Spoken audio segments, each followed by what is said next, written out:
parquet qui est assez brillant et tout ça. Merci.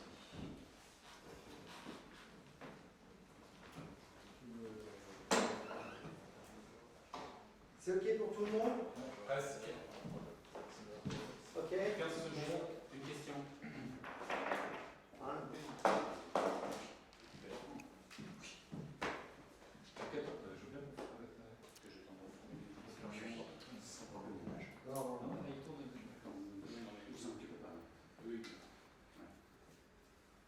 Ok, donc on fait bien silence, merci. Everybody is OK? Oui. C'est bon? Merci beaucoup. Moteur? Rolling.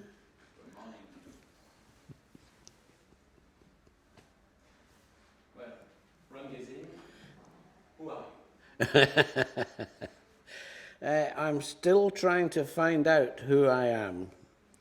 How I do this is through creative work. Yes, there's some. Yeah. Just to, let them come through and then they will sit down and. It's Aurélie. She's got a lovely laugh.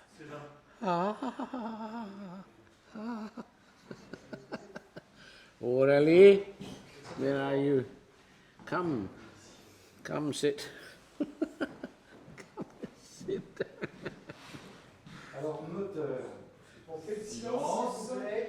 Silence, merci.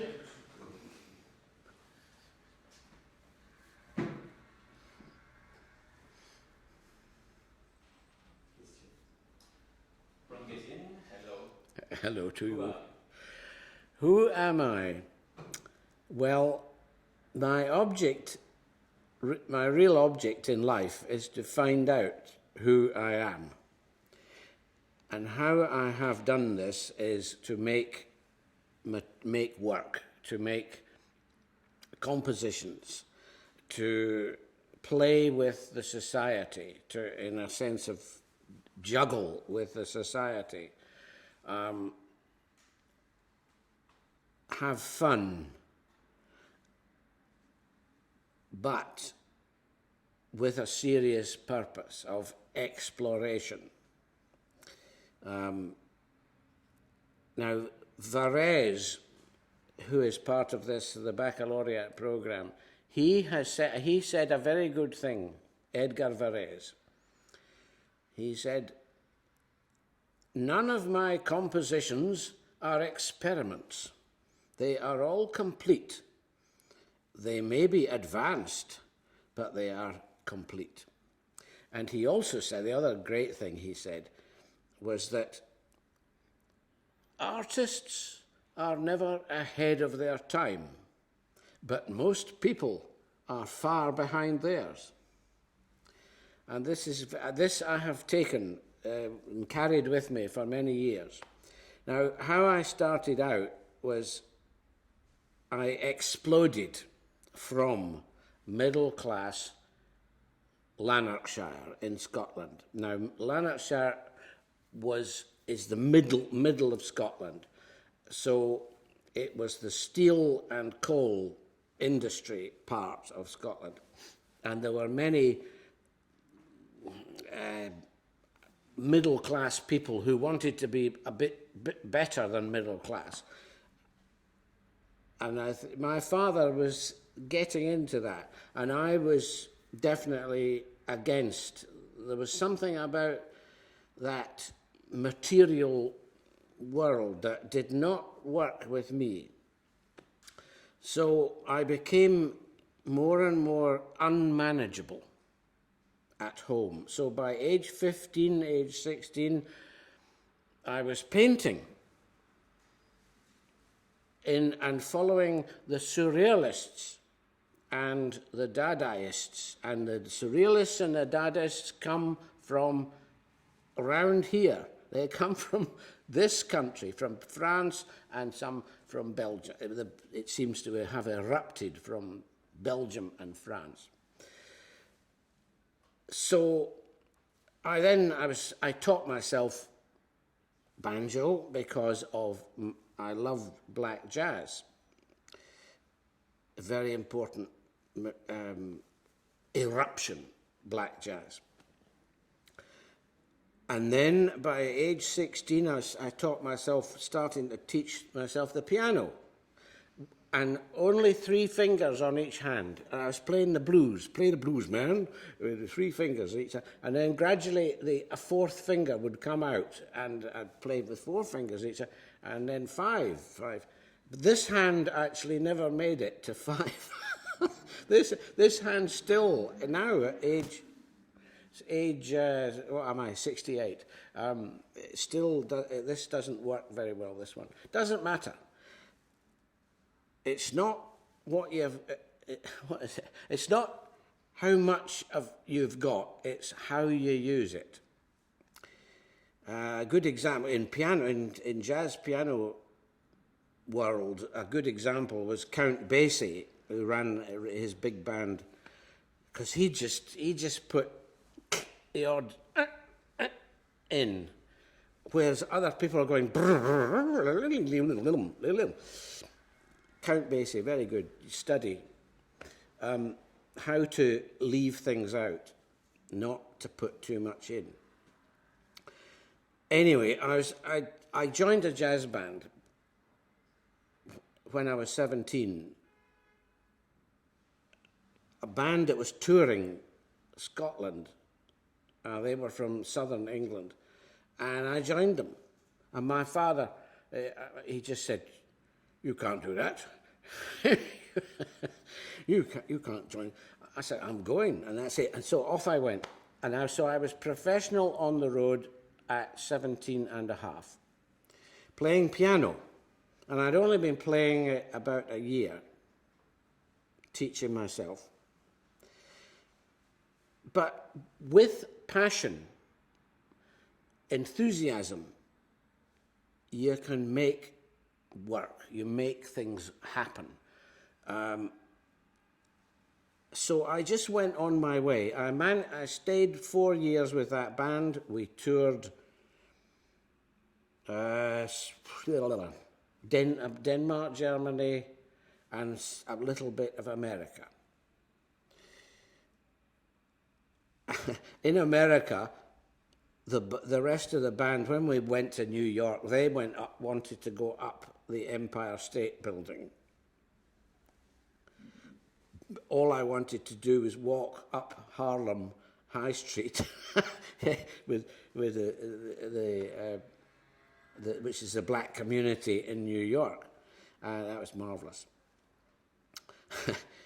I had a tweed jacket on. That's like a Scottish tweed jacket. And I think I had a deerstalker, a deerstalker hat and sideburns. That's where you have a beard, but you cut it off there.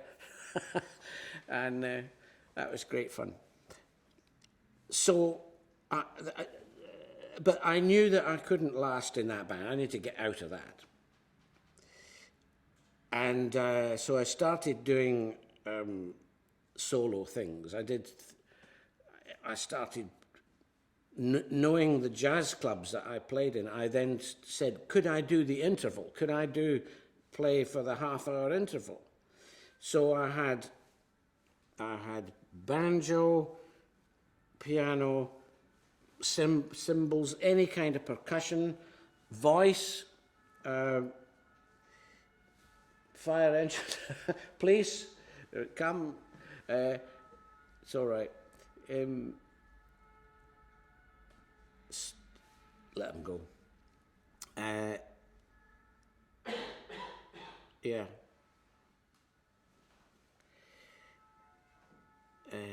Where was I? Yes. I've lost it now. The police have won. They've won. When did you discover electronic music? Oh, yeah. Okay. Yeah. No, that's good.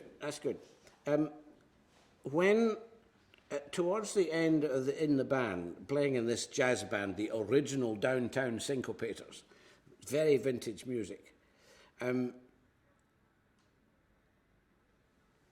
I was collecting things like horn gramophones. That's the ancient disc machines with the great horn on them. And then suddenly I switched and I got a tape recorder.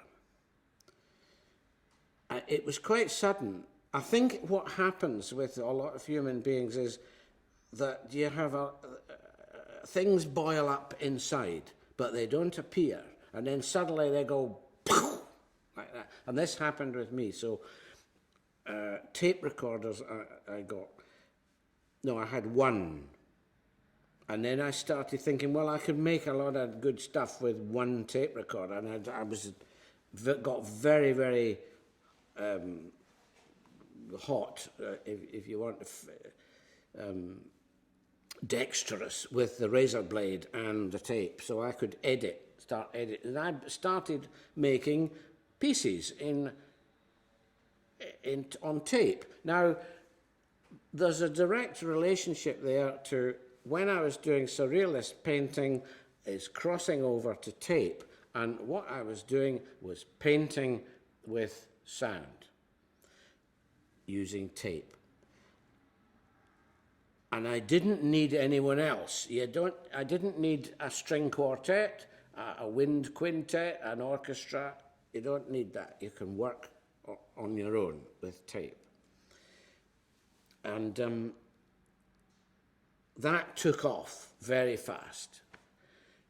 At the time, my wife had just finished at the Royal College of Art, and she was starting to earn good money. So we were a good team. So some of her money went towards another tape recorder for me. So we built, and then I had 3 tape recorders. And then I thought, well, if I could start all these tape recorders on one button. I've got multi-track.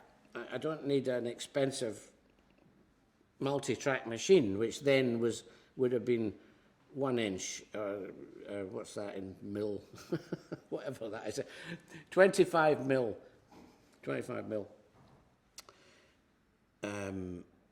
Do it with cheaper, less expensive.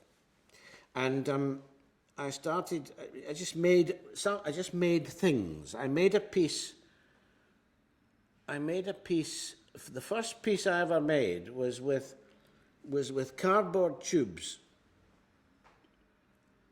played like the Afro-American jug players, and that is done with a but pitched.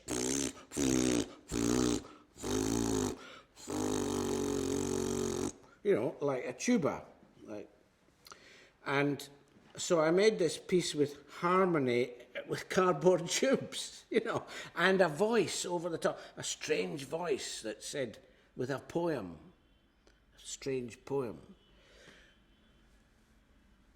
And then so I was doing 2 things. I was doing live performances with Dadaistic eruptions in sound, with strange banjo works, shouting, things happening, violent piano solos. There was one performance I remember doing early on in London where I was annoyed at the place. I was annoyed at the environment. So I thought, I'm going out there and I'm going to do the longest piano solo ever. And I just started to play, and I thought, I'm going to go on forever till something happens. This is typical provocation, confrontation, brinksmanship attitude. So I played and played and played about a quarter of an hour, played and this was in the intervals until a bottle thrown from the back of the hall hit the piano. Someone got so incensed and that was what I was waiting for. I knew, I suppose subconsciously, I knew someone would be incensed. So I carried on. And then this bottle smashed into the piano. It was an upright piano, so you've got all the tuning keys, and it just went like that. And the first time ever in this big club, there was complete silence. Because I stopped. The smash of the bottle was like a cymbal crash to say, that is the end. And I stood up, and with this broken the end of the bottle. And so this is the kind of thing. So that's why I then got to know Pete Townsend, because he would smash a guitar up, you see. Well, there's a similarity there, but we're coming from very, very different places. I'm coming from pure Dadaism, and he's coming from mods and rockers in that sense. In a sense, it's all performance, but in another sense, it's actually what you mean in life, what you really want to do, what you, people in this room, really want to do is go out there and break a window, break somebody's window or something. And so it just developed. I then discovered that I needed to be in the marketplace to make enough money to work and do more things. Matisse and Picasso had the patronage of the Steins, the rich family. That there's a big exhibition in Paris right at this as we speak. They had that patronage. I have not had patronage, so I go to the marketplace. So where was the marketplace? The marketplace was film. So what kind of film? Commercials, TV commercials. So I started with my 3 tape recorders making soundtracks for commercials. And then I had a show reel, you know, a demonstration reel of 1, because I had done 1 job. And I put my black suit on and got another job, and etc. So that meant writing music, because sometimes the company would they say, well, we want something quite advanced here, but we'd like it to be instruments, to be a tune or something we can recognize. So I write for a wind quint. I was listening to Schoenberg, Rachmaninoff, the great late romantics, Fauré, people like this, and writing things like that are partly tonal but partly atonal. And then, so I was getting into films, doing more films. I got fed up with commercial people because I found them terribly poseurs, terrible poseurs. Got into documentaries. Less money, better reward spiritually. And then a feature film. And then we're into 1970, and we're up to Atom Heart's Mother, because the 1970 was the year. So it was from 60, first tape recorder, I think I got in 1965.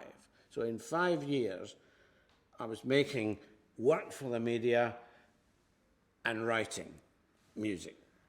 And then the Pink Floyd came along, you know. So that'll do for that. And then what's the next question? I would like to ask you, in your performance, were you influenced by poets like Ivor Cutler? Wait a minute, hold on. 2 things happening at once here.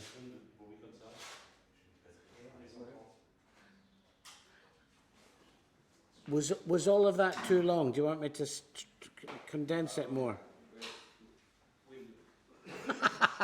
Yes, but if it's half condensed to start with, it's easier for you. Because there are natural lengths to things. A little bit short. It's difficult. Yes, I know. Were you influenced by Ivor Cutler? Was I influenced by Ivor Cutler? I don't think so. I think Ivor Cutler, who was a great friend, he came from the same region that I did. He was from Glasgow, and I was from just outside Glasgow. I think it was because we had a similar vision, that, again, the surreal vision of life. We did gigs together. You know, first half, maybe it would be him, second half me, other times first half me, other times him.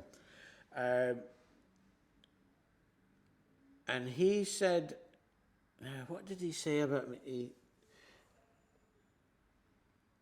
It was something about the liquor, the beer. It was about yeast. He talked about yeast. He said to me that he was the yeast, and I was the product of the yeast or something. He said this to do with beer and brewing. But we fell out badly. Ivor Cutler and I fell out badly. Now, he was a humorist, okay? But there was a time at the BBC, radio, where there was a farewell party for somebody. And he didn't like noise. He didn't like loud noise. So he's always going like this. All the time, with his little glasses on, he's going like this. And he just overdid it. He was doing it all the time, and it was getting a nuisance to me, to a lot of other people. And so this was a farewell party, and so I was holding a drink, as you do at parties, and speech, and then so someone said to me, and I whistled. Now I can whistle without that very, very loud. I practiced when I was 14. I'm not doing it now because it'll blow the things. And I whistled. And he almost slid down the wall. And then he looked, and I talked to him, I said, Sir Ivor, you're not looking very good. You're not looking very well, Ivor. He said, who was that whistling? And of course I said, it was me, Ivor. I said, that'll be enough, thank you. And I never saw him again. That was the end of that. You see, you can't live forever with people, and you can't laugh forever with people either. So there's another long answer. Told you. You burn up a lot of material here. You talk about the film, documentary, The Body. Yeah. Yes. You composed the music with Roger Waters. Yes. Can you talk about this film? Yes, I can. There was a film, a feature film made by people who were members of, in England, the Workers' Revolutionary Party. So they were it was a kind of communism, really. Like, workers are more important than bosses. That was their vision. And they managed to get the contract to do this feature film, which was the first real journey through the body, using optics, down the penis, in the ear, naked bodies to infinity, and all that. And they wanted to make it a feature film, and put it in the cinema, but made like a documentary. So it wasn't going to have standard music.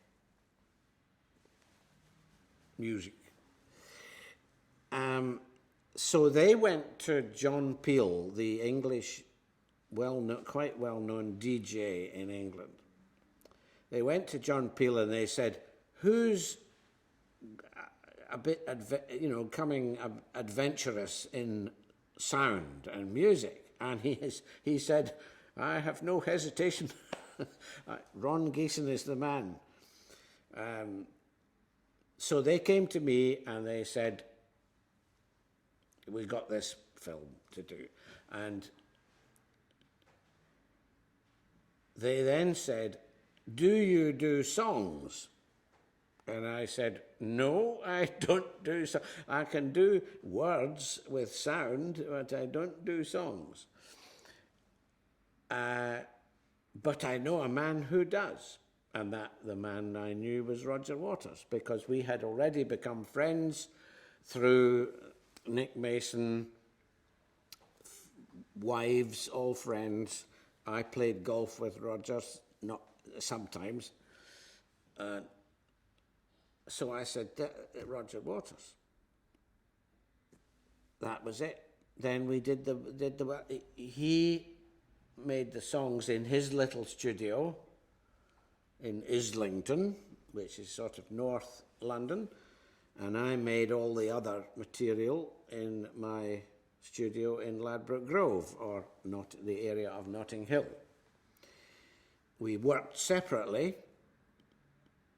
I gave him some timings and worked out things because I was better at the mathematics of film making.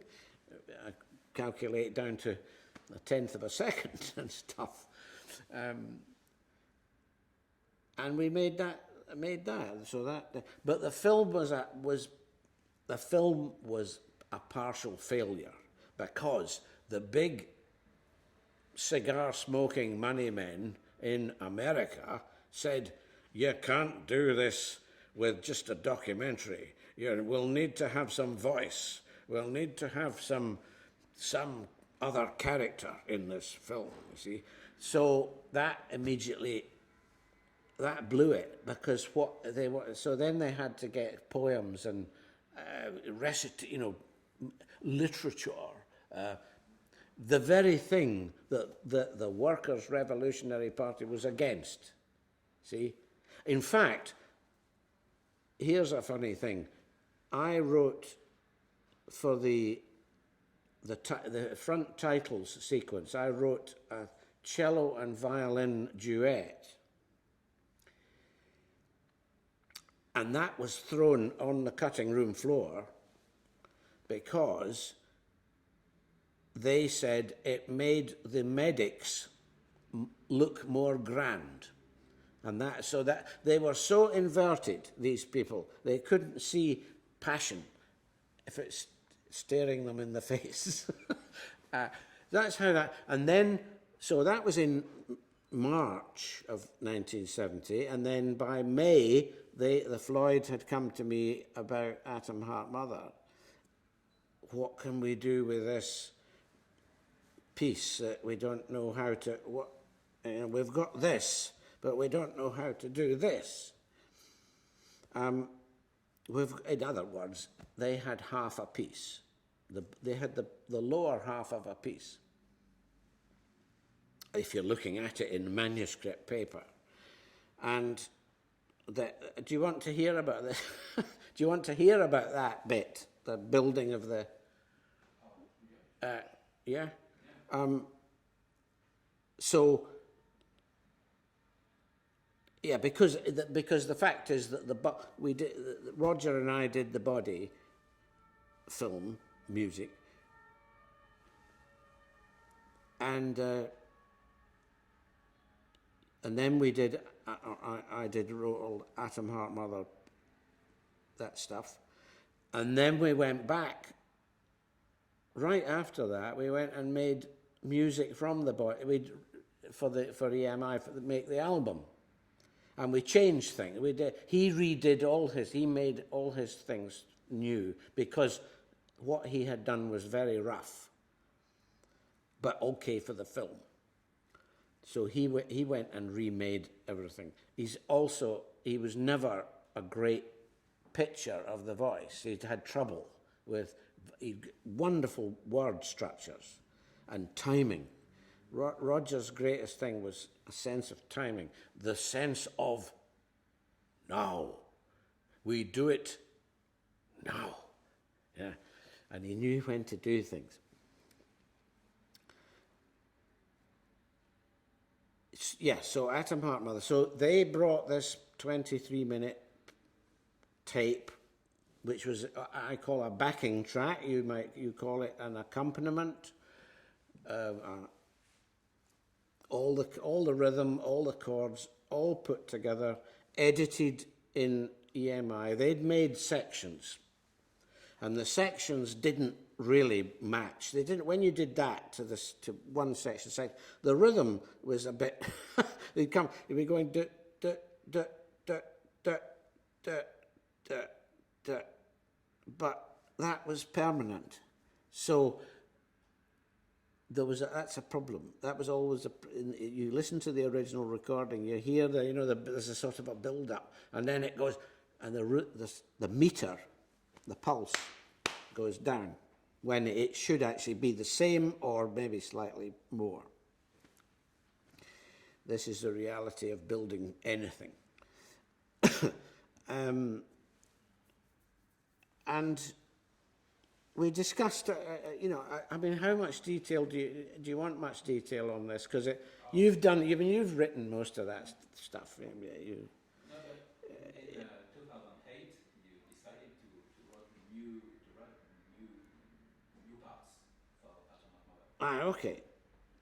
Yes, it came to pass, as if we're talking in the Bible, and it came to pass that in 2008, the Chelsea Festival, that's Chelsea, it's an area in London, wanted to have a big concert to open the festival, a music and arts festival generally. So one idea was, they came to me and said, how about doing Atom Heart Mother properly? And of course I said, and what do you mean by properly? They said, well, how you want to do it? So I said, okay, the concert, I do the first half with my own work, solo, and some new things, new writings, and the second half will be finish with the Atom Heart Mother. I can do a 10-minute, quarter of an hour slide presentation, with all the original photographs that I've got of the sessions at Abbey Road.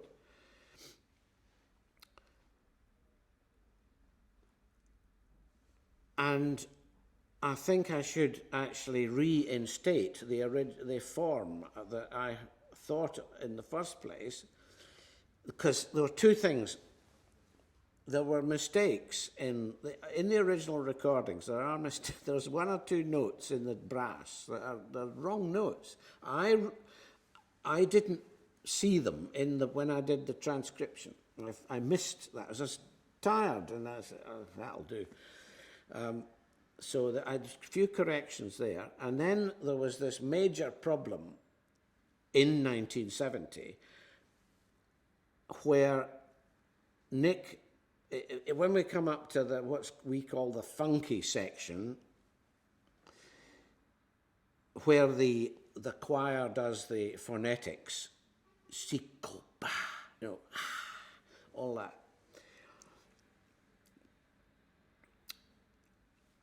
When I did the analysis of their backing tape, because there was nothing written down. They had left nothing. They had just left me with this backing tape and gone on a tour. And then I had to analyze that tape and write the chords, what chord sequences there were and where the bars were. Well, I got it, when it came to that section, I got it the beat wrong. mistook beat 1 for beat 2. Or beat, no, it's the other way around. I mistook beat 2 for beat 1, that's it. And so I wrote that section assuming that beat 2 was beat 1. When we got to the Abbey Road, we started recording that part. Nick Mason, drummer, said, wait a minute, that is not beat 1, that's my beat 2.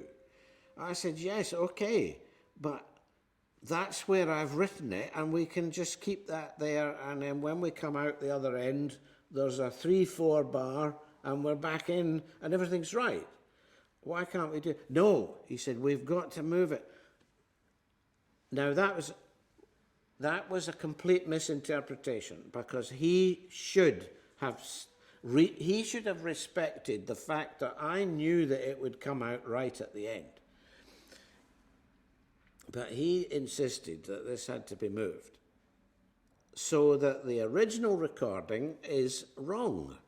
The recording that went gold in England and is still selling all over the world is wrong. It's not what I had written. If I'd had one or 2 hours, I'd have gone into a quiet room and moved the bar line, just rubbed the bar lines out, moved the bar lines. That is a complicated way of doing it. The easy way was just to say, well, let's take that as beat 2, and then it'll come out right when we get to the end. And when the group goes bang, and I've got a phrase, kikoko, then it goes ka, kikoko. But if it goes kiko, yeah, well, you know. So in 2008, I made a slightly extended version, so that the first time through that section, it's as it is on the record, wrong, and then it's right the second time through. And that's how we're doing it here, which is wonderful, because after 41 years, we've got some sense, you know. And the other thing was, I thought, well, the cello solo is the same. It's just a repeat of the melody in the 2 sections, and in fact, in each section, it is repeated anyway. So I thought, I'm going to write a third time through, and it'll be different on both times. So that is a little bit more extension. That's it, really. And also because of Chelsea, because I had the forces of 10 brass, 20 choir, solo cello, I wrote new pieces for the first half of that concert. 1 piece for 10 brass, 1 piece for choir. Well, for choir and blackbird, a very, very slowed down blackbird. I've got that for you, by the way. And so it goes on, you know. We carry on, we work on, we have ideas. We have ideas. Oh, yes. Have you had enough? Okay. We stay in place for 1 minute. Yeah. For a song of silence of this room. Right. The noise of this room. Yes. On fait une minute de silence. Silence, son seul. Ambiance plateau. Son seul. Just don't move because I take the sound with your microphone.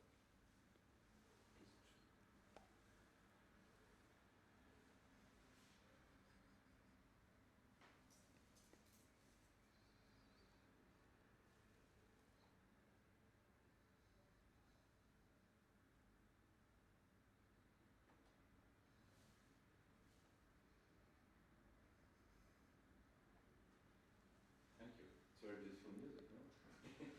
It is, no, it is a form. That